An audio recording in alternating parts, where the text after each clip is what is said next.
এখন আপনি কাঁদতেছেন কেন? আপনার তো খুশি হওয়ার কথা, আপনার মা মরে গেছে।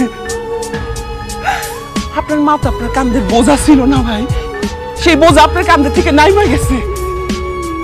আপনি তো এখন অনেক খুশি হবেন, নাচবেন, গান গাইবেন, আপনি খুশি হন ভাই।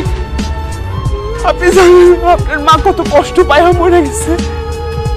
আপনার মা অনেক অসুস্থ ছিল, চিকিৎসা করাইতে পারে নাই, ডাক্তার দেখাইতে পারে নাই, চিকিৎসা না পায় না খাইতে খাইতে ধুকে ধুকে মরে গেছে।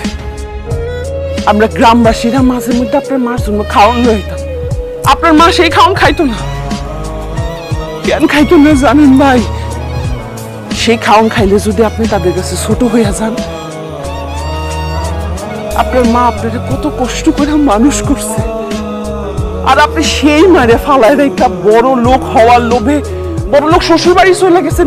এই ঘরটার মধ্যে আপনার মায়ের একলা ফালায়া আপনি একটা বারো তার খোঁজ খবর নেন নাই, খায়া আছে না না খায়া আছে, ভালো আছে